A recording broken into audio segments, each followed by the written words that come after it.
जय हिंद साथियों, कैसे हो। सबसे पहले होली की हार्दिक शुभकामनाएं।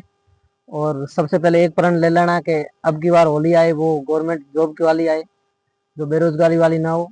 आज मैं आपको पूरी बता देता हूँ आपको एक महीने में क्या रणनीति होनी चाहिए, किस हिसाब से तैयारी होनी चाहिए।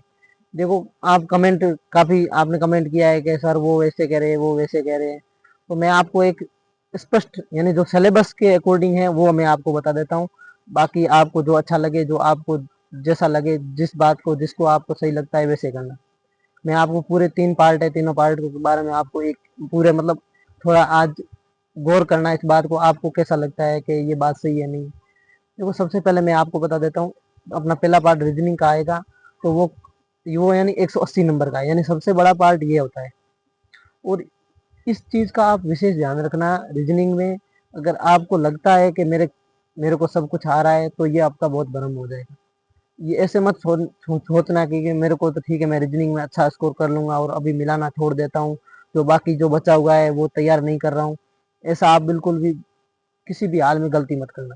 आपको तार्किक, जो मैं हमेशा कहता हूँ, उस रीजनिंग की ज्यादा से ज्यादा प्रैक्टिस करना। जो क्वेश्चन गलत हो रहा है, आप टेस्ट तो देते होंगे, मैंने टेस्टों के लिए पहले भी बता दिया है, आपको जो भी अच्छा लगे वहां से टेस्ट परचेज करें। और उसके बाद में जो क्वेश्चन गलत हो रहा है ना, तो उसके बारे में आप मंथन करेंगे ये क्वेश्चन किस हिसाब से सही हो रहा है। जैसे कुछ क्वेश्चन ऐसे भी होता है, केंद्र सरकार अलग मानती है, राज्य सरकार अलग मानती है। कुछ क्वेश्चन मतलब ज्यादा नहीं, वो थोड़ा बहुत होता है, उसमें आप देख लेना। और उसके बाद में आपको जो व्यवहारिक के होते हैं, तर्क वितरक है, जो अपने को पूर्व अवधारणा होती है, यानी अपने को खुद को निर्णय लेना होता है, वो निर्णय वाले क्वेश्चन होता है। उसके लिए जो नियम होते हैं, नियम कदर कायदे, वो एकदम अच्छे से पढ़ लेना। कि उससे आपको क्या होगा, एक अच्छे से मतलब एक्यूरेसी होती है, मतलब गलत होने की बहुत कम संभावना हो जाए। और ज्यादा आप टेंशन मत लो कि टेस्ट में नंबर कम आ रहे। आप अपनी ईमानदारी से टेस्ट दो और अच्छे से तैयारी करने की कोशिश करो। सबसे पहले आप रीजनिंग की। और रही बात, एक बात का विशेष ध्यान रखना, मैथ के टॉपिक पढ़ लेना। मैथ के क्वेश्चन आएंगे, मतलब आप समझते हो जो क्वेश्चन मैथ के होते हैं, लेकिन वो रीजनिंग का ही पार्ट होता है। क्योंकि रीजनिंग का मतलब क्या होता है, अपनी मेंटल एबिलिटी होती है।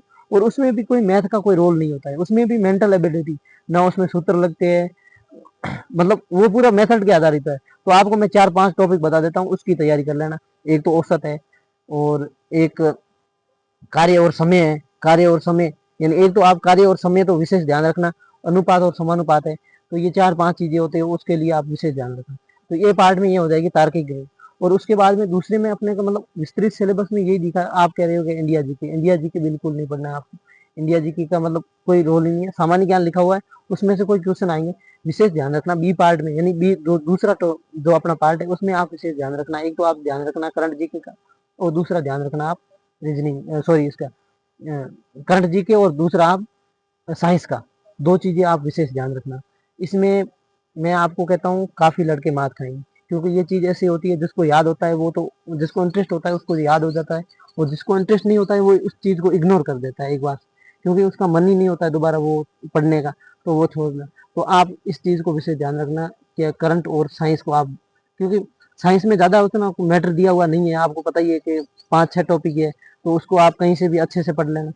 और करंट इंडिया और राजस्थान दोनों का आएगा, ये बात ध्यान रखना। कोई पूछ रहा था कि राजस्थान का आएगा या भारत का है, दोनों ही का आएगा। इस बात का विशेष ध्यान रखना, ये गलती मत करना ओनली राजस्थान का जीके नहीं, दोनों ही जीके पढ़ना। और करंट और ये हो गया। और तीसरी बात ये है कि आपको पॉलिटिकल पढ़नी है, राजस्थान की और इंडिया की, दोनों की पॉलिटिकल पढ़नी है। और तीसरे में अपना ये है राजस्थान के लिए, जो अपना इतिहास, कला, संस्कृति और भूगोल तीनों है। और एक आपदा प्रबंधन है। और आपदा प्रबंधन के लिए आप जो सुभाष चारण ने जो बुक्स निकाली है वो सफिशियंट है, बहुत है उसमें से। और उनकी जो 4-5 क्लासे है वो भी देख लेना। तो आपका क्या होगा, जो डाउट होगा, जैसे कोई चीज समझ में नहीं आ रही है तो वो उस क्लास से भी समझ में आ जाए। तो ये आपको महीने में कोई चीज नहीं नहीं पढ़नी है, विशेष बात का इसका ध्यान रखना। आपको नहीं, कोई भी चीज नहीं पढ़नी, जो जितना पढ़ा है उसकी प्रैक्टिस करो। वो टेस्ट देते रहो, कम से कम आपको अभी हर दिन टेस्ट देना चाहिए, और ईमानदारी से। और उसका एनालाइज करना, अगर आप उसका एनालाइज नहीं करोगे ना, तो आपका कोई मतलब नहीं रहेगा। अगर आप क्वेश्चन गलत हो रहे हो और उसको इग्नोर कर रहे हो कि कुछ नहीं, ये तो ऐसे हुआ ना, उसके अंदर मंथन करोगे ये क्वेश्चन कैसे गलत हो रहा है। यही होता है सिलेक्शन के लिए, कुछ अलग चीजें होती हैं, यही होती है। यानी आपको भीड़ से कुछ अलग कराएगी तो यही चीजें करवाएगी।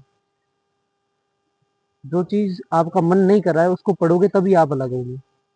और मैंने एक पहले भी एक वीडियो बनाया था, उसमें भी मैंने बोला था कि साइंस का और करंट जीके का थोड़ा ध्यान रखना। और क्योंकि वो उसमें 25 क्वेश्चन आएंगे, तो 25 क्वेश्चन में ऐसे मान लो 7-8 क्वेश्चन अगर इसके आगे करंट के, और 8 क्वेश्चन ये आगे, यानी 15 क्वेश्चन तो इसके हो जाएंगे। फिर पीछे कितने बचेंगे? 10 क्वेश्चन बचेंगे। वो 10 क्वेश्चन ये उसमें 10 में से पॉलिटिकल के आ जाएंगे 5-6 क्वेश्चन, क्योंकि सिलेबस में दिया है तो उसका तो आएगा ही 6-7। पीछे क्वेश्चन कितने बचते हैं? 3-4 क्वेश्चन बचते हैं। मतलब हो सकता है अवेयरनेस में आ जाए कुछ तो यही बात होगी। बाकी इंडिया जीके का आपको ज़्यादा लोड नहीं लेना। आप करंट, साइंस, राजस्थान जीके और रीजनिंग और आपदा प्रबंधन, ये 5 चीजें तो आपको एकदम कंटेस्ट होनी चाहिए। मतलब किसी भी टॉपिक से पूछे तो, या कहीं से भी क्वेश्चन आए तो आना चाहिए। ये चीजें विशेष ध्यान रखना। बाकी तो अब 1 महीने में ये होता है कि आपको जो आपके नोट्स बने हुए हैं, जो आपके शॉर्ट जो भी चीजें होती है, उसको तो पढ़ना ही पढ़ना है। बाकी और भी कुछ डाउट है तो आप कमेंट करना। मैं आपको कमेंट, अभी क्यों 2 दिन की छुट्टियां है होली की, तो मैं आपको आराम से जवाब दे सकता हूँ। बाकी कोई भी डाउट है तो आप एक बार कमेंट कर देना। और बाकी जो बाकी लड़कों का एलडीसी वगैरह का उनका सिलेक्शन हुआ है तो उनसे भी एक इंटरव्यू लाएंगे आपके लिए। आपके पास जो भी जिस भी चीज़ का प्रॉब्लम, जो भी आपके मन के अंदर भ्रांति है, वो एक बार जरूर आपको